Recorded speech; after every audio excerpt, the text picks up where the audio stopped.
Okay, unique builders undertook a contract for a contract price of 60 lakh. भेजा ना मैंने. Okay, 1 minute.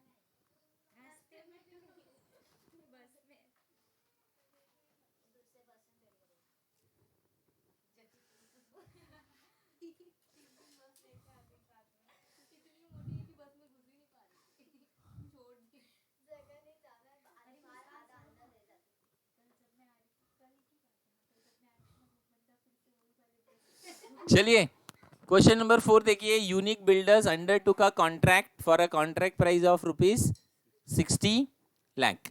Is it clear? तो 60 लाख का contract लिया, राइट? क्या नाम है कॉन्ट्रैक्टर का? Unique builders. Okay, it commence work on 1 July 2013. ठीक है, कभी स्टार्ट किया है?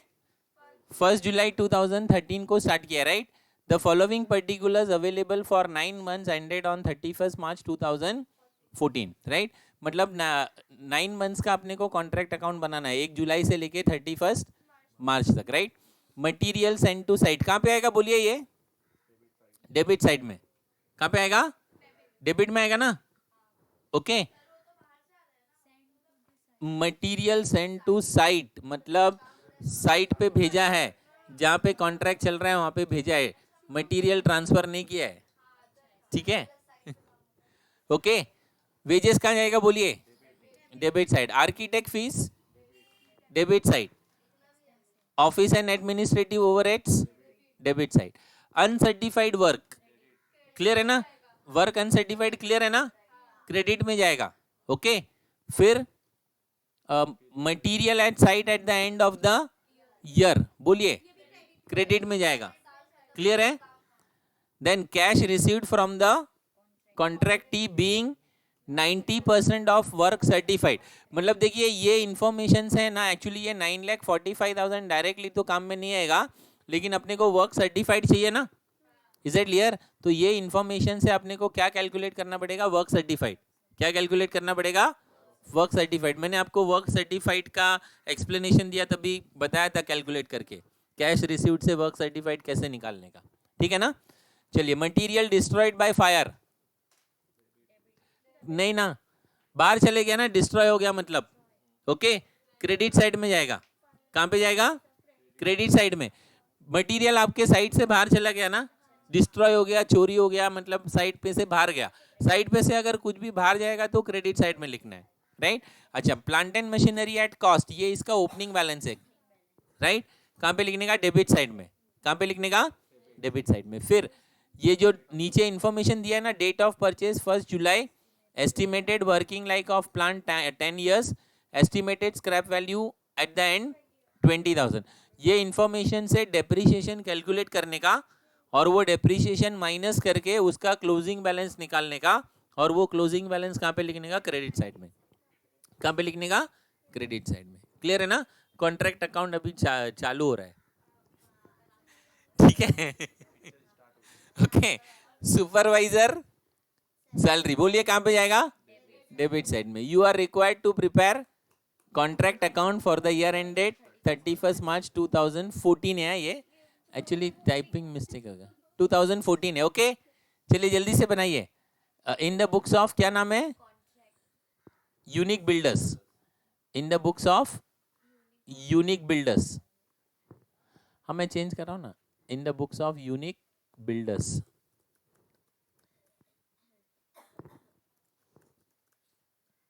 Okay, contract account.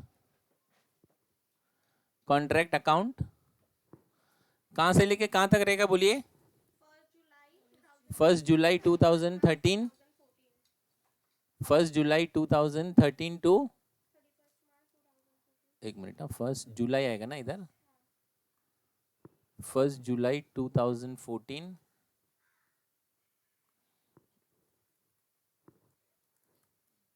टू 31 मार्च 2013 आएगा इधर. हाँ, एक मिनट, 1 जुलाई 2013 ना. हाँ, एक मिनट में लिखता हूँ. 1 जुलाई 2013 से लेके 31 मार्च 2014, ठीक है, वेरी गुड।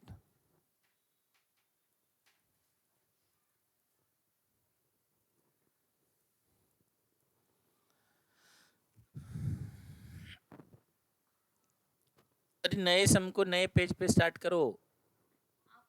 मैंने क्या बोला? एग्जाम में भी यही रूल फॉलो करने का।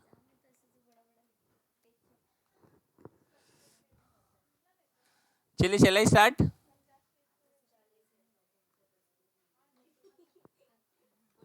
ओके, चलिए क्वेश्चन में देखेंगे क्या दिया है। सबसे पहले मटेरियल सेंड टू साइट कहाँ आएगा बोलिए? डेबिट साइड में लिखिए टू मटेरियल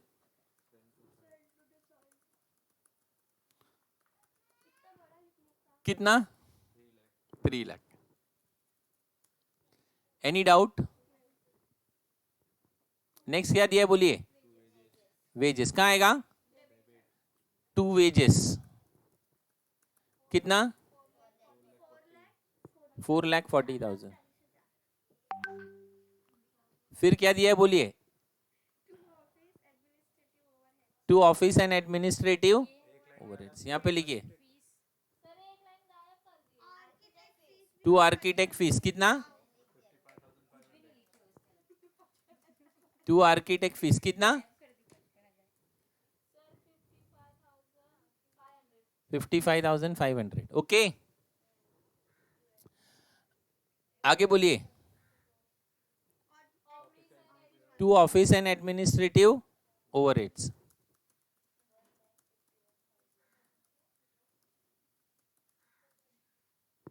कितना? 1,51,000।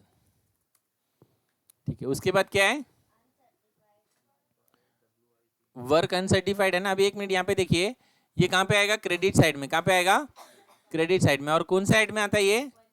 Bye work in progress, by WIP लिखने का। और है ना, एक लाइन छोड़ दीजिए, क्योंकि पहले है ना हमेशा वर्क सर्टिफाइड आता है। क्या आता है?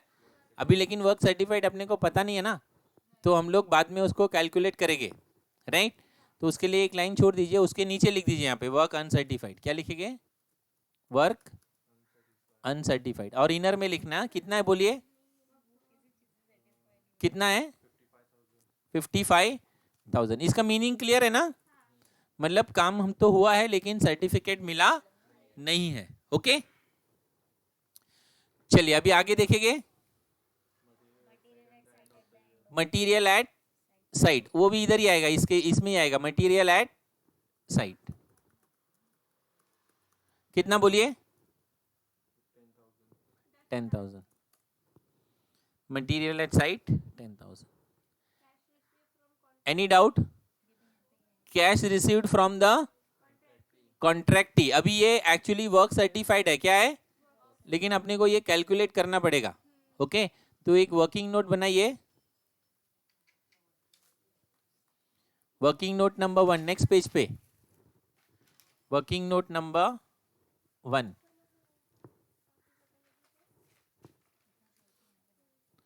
Working note number 1, calculation of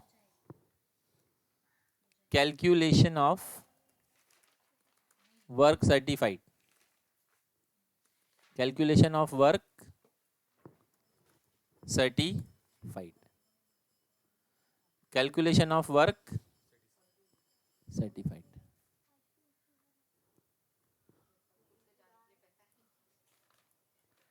calculation of work certified, clear है ना? अब ये कैसे निकालेंगे? क्या बोला है उसने? Cash received is 90% of work certified, ऐसा बोला है ना। मतलब कैश रिसीव्ड लिखने का यहाँ पे, और यहाँ पे लिखने का वर्क सर्टिफाइड। यहाँ पे क्या लिखने का? क्या बोल रहे हैं? हाँ ठीक है, चलिए कैश रिसीव्ड, यहाँ पे लिखिए कैश और यहाँ पे लिखिए वर्क सर्टिफाइड, ठीक है?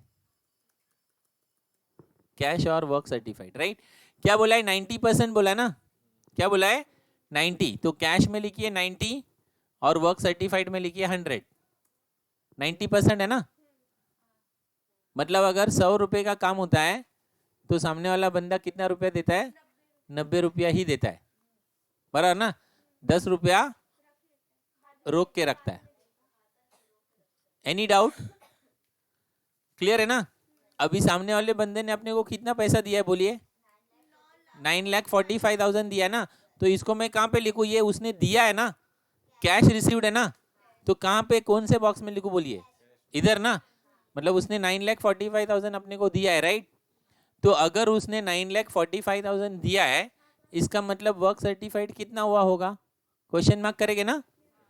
कैसे कैलकुलेट करेंगे? 9,45,000 into 100 divided by 90।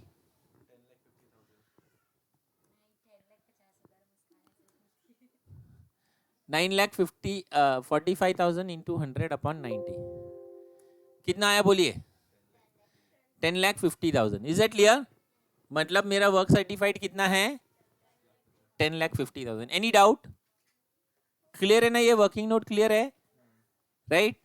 Calculation of work certified क्या बोला आपको? कैसे निकाला? कैश और वर्क सर्टिफाइड। कैश रिसीव्ड 90% है ना, मतलब कैश में 90 लिखने का और वर्क सर्टिफाइड में 100। मतलब अगर 100 रुपये का काम होता है तो कितना पैसा देता है कॉन्ट्रैक्टी? 90 रुपया देता है, राइट? तो उसने कितना रुपया दिया है अपने को? 9,45,000 दिया ना। इसका मतलब कितने का काम हुआ रहेगा? क्रॉस मल्टीप्लाई करके 10,50,000। Any doubt students? तो मेरे को वर्क सर्टिफाइड मिल गया ना। हाँ, यहाँ पे फर्स्ट लाइन में लिखो वर्क सर्टिफाइड, वर्क सर्टिफाइड, और ब्रैकेट में लिखो working note number 1। Working note number 1 कितना आया बोलिए? 10,50,000। 10,50,000। Any doubt? Shall we proceed further? चलिए आगे देखेंगे अभी। हाँ हाँ, वर्किंग नोट लिखा नहीं लिखा? वर्किंग नोट लिखा ना ने? हाँ, work certified working note number 1 10,50,000। Okay, shall we proceed further? ठीक है, आगे क्या दिया है देखिए। मटीरियल डिस्ट्रॉयड बाय फायर, तो यहां पे लिखने का बाय मटीरियल। इसका टोटल अभी नहीं आएगा, एक लाइन और छोड़िए क्योंकि अब प्लांट उधर लिखना पड़ेगा अपने को पहले। By material destroyed by fire कितना है? 5,000 है ना। ये आउटर में लिखो, हाँ, by material destroyed by fire 5,000। ठीक है, लिखा ये यहां तक। अभी plant and machinery at cost है ना, मतलब ये उसका ओपनिंग बैलेंस है। डेबिट साइड में लिखने का to plant and machinery, to plant and machinery कितना? हाँ तो लिखिए 2 lakh. To plant and machinery 2 lakh, to plant and machinery 2 lakh. ठीक है, अभी इसका ओपनिंग बैलेंस इधर लिखा ना, तो क्लोजिंग बैलेंस कहां पे लिखने का? क्रेडिट साइड में। क्लोजिंग बैलेंस कहां पे लिखने का? क्रेडिट साइड में, ये WIP के नीचे, लेकिन उसका कैलकुलेशन करना पड़ेगा, राइट? नोट नंबर 2 बनाइए, working note number 2।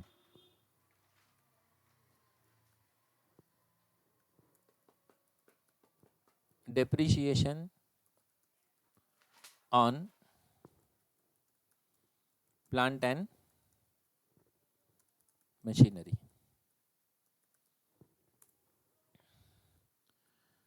depreciation on plant and machinery। Okay, अभी उसका फॉर्मूला क्या है? उसका फॉर्मूला है cost minus estimated scrap value, cost minus estimated scrap value divided by life of machine। cost minus estimated scrap value divided by life of machine. ठीक है, तो cost मतलब कितने में खरीदा है अपन ने, बोलिए 2 लाख में, तो उसका कॉस्ट है 2 lakh, right.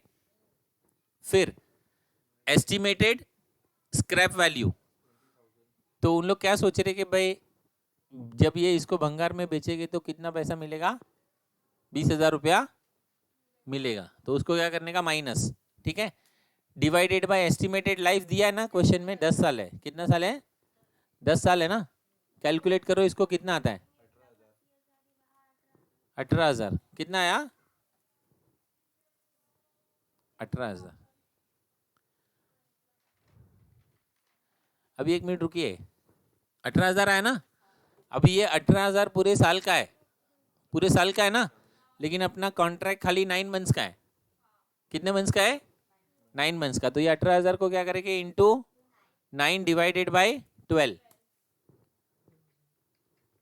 18,000 into 9 divided by 12, साल में कितने महीने होते हैं, 12, क्लियर है ना, इसके लिए 12 लिखा।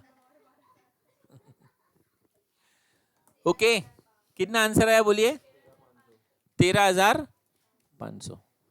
ओके, तो ये 13,500 क्या हो गया, डेप्रिसिएशन हो गया, 13,500 क्या हो गया, डेप्रिसिएशन हो गया ना। लेकिन मेरे को क्लोजिंग बैलेंस लिखना है, क्या लिखना है, प्लांट का क्लोजिंग बैलेंस लिखना है ना, तो क्लोजिंग बैलेंस कैसे मिलेगा, देखिए मैं यहाँ पे लिखता हूँ हेडिंग क्लोजिंग बैलेंस, क्या लिखूंगा यहाँ पे, क्लोजिंग बैलेंस। क्लोजिंग बैलेंस कैसे मिलेगा, ओपनिंग बैलेंस कितना था, 2 लाख माइनस डेप्रिसिएशन कितना आया, 13,500। ठीक है, ये ओपनिंग में से जब डेप्रिसिएशन माइनस करते हैं ना तो क्या मिलता है, क्लोजिंग बैलेंस। ठीक है, तो 2 लाख में से 13,500 माइनस करो, कितना आ रहा है बोलिए, 1,86,500। एनी डाउट, ये 1,86,500 क्या है, प्लांट का क्लोजिंग बैलेंस है, प्लांट का क्लोजिंग बैलेंस है, इसको हम लोग अभी लिखेंगे कॉन्ट्रैक्ट में। ये लिखा, वर्किंग नोट लिखा सबने, फिर से एक बार मैं एक्सप्लेन कर रहा हूँ। देखिए सबसे पहले क्या कैलकुलेट करना है, डेप्रिसिएशन, क्या कैलकुलेट करना है, डेप्रिसिएशन। कैसे कैलकुलेट किया, क्लियर है ना, उसका फॉर्मूला है cost minus estimated scrap value divided by life of machine. 2 lakh में खरीदा था, एस्टिमेटेड स्क्रैप वैल्यू 20,000 है और मशीन का लाइफ 10 साल है, तो आंसर आया था 18,000। ठीक है ना, लेकिन ये 18,000 पूरे साल का डेप्रिसिएशन है, राइट। लेकिन मेरा अकाउंट खाली 9 मंथ्स का है ना, तो इसको मैंने क्या कर दिया, 9/12। ओके, तो 13,500 मिला, ये 13,500 डेप्रिसिएशन है ना, तो क्लोजिंग बैलेंस कैसे मिलेगा, ओपनिंग में से डेप्रिसिएशन माइनस कर दीजिए। ओके, कितना आया बोलिए, 1,86,500। तो यहाँ पे लिख दीजिए प्लांट, हाँ प्लांट एट साइट, और क्या लिखेंगे, working note number 2, working note number 2 कितना आया बोलिए, 1,86,500। ठीक है, इसका टोटल अभी आउटर में लिखे जा सकते हैं।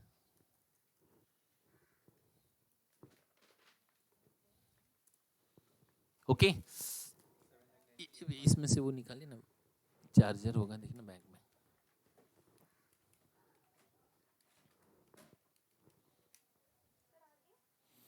होगा उसी में कहीं ना कहीं। हाँ, 1 मिनट, हाँ मुस्कान लगाएगी ना बराबर, वो पहली बार आ गया ये।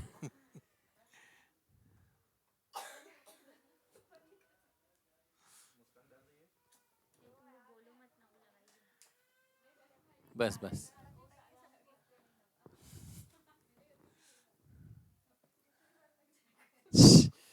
चलिए स्टूडेंट्स, एनी डाउट, अभी इसको हम लोग क्लोज करेंगे, इसका जो बाकी है कुछ, हाँ हाँ हाँ हाँ ठीक है। सो 2 पहले लिखिए, 2 सुपरवाइजर सैलरी, 2 सुपरवाइजर्स, डेप्रिसिएशन नहीं, डेप्रिसिएशन निकाल मतलब है ना, क्लोजिंग बैलेंस के लिए डेप्रिसिएशन जरूरी होता है ना, इसके लिए। ठीक है ना, तो ओपनिंग और क्लोजिंग लिखते हैं तो डेप्रिसिएशन नहीं लिखते हैं। ओके, चलिए क्या लिखेंगे यहाँ पे, 2 सुपरवाइजर सैलरी, 2 सुपरवाइजर्स सैलरी कितना है बोलिए, 60,000, तो 60,000 लिख दीजिए यहाँ पे। ओके, अभी इसको क्लोज करेंगे हम लोग, क्रेडिट साइड का टोटल ज़्यादा है ना, मेरे ख्याल से ज़्यादा है राइट, 13 लाख है ना इधर कुछ और इधर कम ही है राइट, डेबिट में कम है ना। हाँ तो heavier total on both the side, दोनों तरफ हैवियर टोटल लिख दीजिए।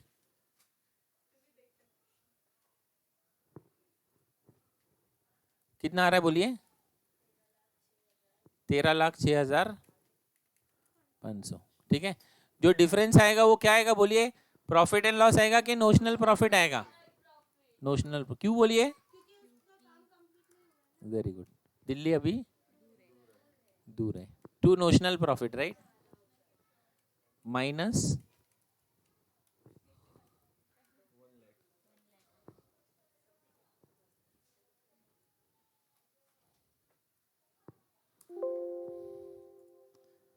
अरे एनी डाउट, नोशनल प्रॉफिट कितना आया बोलिए, 1 लाख। ठीक है ना, अभी इसी अकाउंट को एक्सटेंड करना पड़ेगा ना,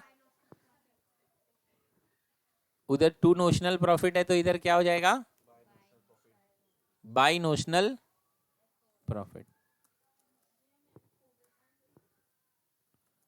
बाय नोशनल प्रॉफिट कितना है बोलिए, 1 लाख। हाँ 1 लाख, वही वो जो कैरी डाउन है ना यहाँ पे, ये जो नोशनल प्रॉफिट कैरी डाउन है ना वही वहां पे ब्रॉट डाउन करना है, क्लियर है। हाँ टोटल के इधर क्रेडिट साइड में, 1 मिनट में इधर है ना to notional profit carry down लिख देता हूँ ताकि आपको समझ में आएगा। इधर कैरी डाउन होगा तो इधर क्या होगा, brought down. Any doubt students, यहाँ तक क्लियर है, यहाँ तक क्लियर है ना। अभी अपने को क्या करना है कि भाई ये जो नोशनल प्रॉफिट है इसमें से क्या मैं कुछ profit actual profit and loss account में डाल सकता हूँ, ये मुझे चेक करना है। Is it clear. तो वो किस पे डिपेंड करता है, परसेंटेज ऑफ वर्क डन पे। किस पे डिपेंड करता है, परसेंटेज ऑफ वर्क डन पे, राइट। तो वर्किंग नोट नंबर 3 बनाइए, working note number 3, working note number 3, calculation of actual profit, calculation of actual profit. ठीक है ना। एक्चुअल प्रॉफिट किस पे डिपेंड करता है, परसेंटेज ऑफ वर्क डन पे, परसेंटेज ऑफ वर्क डन पे डिपेंड करता है ना। ठीक है, परसेंटेज ऑफ वर्क डन कैसे निकालते हैं, work certified upon contract price, work certified upon, क्योंकि भाई मेरा कॉन्ट्रैक्ट इतने का था बराबर ना, तो उसमें से कितना वर्क कंप्लीट हो गया और सर्टिफाई हो गया, उसी को बोलते हैं percentage of work done, right. Okay, work certified कितना है बोलिए, देखिए उसका फॉर्मूला मैं लिख रहा हूं यहाँ पे, वर्क सर्टिफाइड डिवाइडेड बाय, इधर मैं डिवाइडेड बाय डायरेक्टली ऐसा कर दूं ना, work certified divided by contract price, work certified divided by contract price, clear है ना। चलिए वर्क सर्टिफाइड कितना था बोलिए, 10,50,000, कॉन्ट्रैक्ट कितने का था, 60 लाख का, ठीक है ना। तो 60 मल्टीप्लाई बाय 100 करना है, क्योंकि परसेंटेज में मिलेगा ना इसका answer. Work certified divided by contract price multiply by 100, कितना आया बोलिए, हाँ पक्का,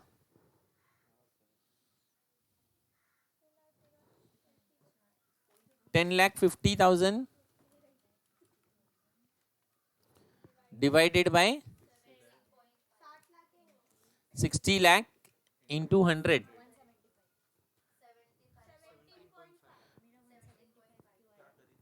6 लाख लिया रहेगा उसने इसके लिए, ठीक है ना। कितना आंसर कितना है बोलिए, 17.5%, 17.5%, क्लियर है ना। तो खाली 17.5% ही काम कंप्लीट हुआ है, बराबर ना, मतलब दिल्ली बहुत दूर है। यहाँ पे लिखने का no profit will be no profit will be transferred to profit and loss account. Profit and loss account में कुछ ट्रांसफर कर सकते क्या? नहीं कर सकते ना, क्योंकि 25% से भी काम कंप्लीट हुआ नहीं है, बराबर ना. तो प्रॉफिट एंड लॉस में ट्रांसफर करने की घाई मत करो, बराबर ना. पूरा का पूरा पैसा किस में रहने दो? रिजर्व में. किस में रहने दो? रिजर्व में. दोनों तरफ क्लोज करेंगे ना. Heavier total on both the side 1 lakh 1 lakh 1 lakh 1 lakh. पूरा पैसा मैं क्या करूंगा? टू वर्क इन, मतलब ये रिजर्व किसके अगेंस्ट में है? वर्क इन प्रोग्रेस के अगेंस्ट में है ना. To work in progress into bracket reserve. कितना? 1 लाख. ठीक है. पूरा 1 लाख मैंने किस में रखा? रिजर्व में, बराबर ना. क्यों पूरा 1 लाख रिजर्व में रखा बोलिए? क्योंकि हार्डली कुछ काम हुआ है, बराबर ना. कितना परसेंट काम कंप्लीट किया है उसने? खाली 17.5% काम कंप्लीट है. हाँ हाँ, अभी हो गया कंप्लीट.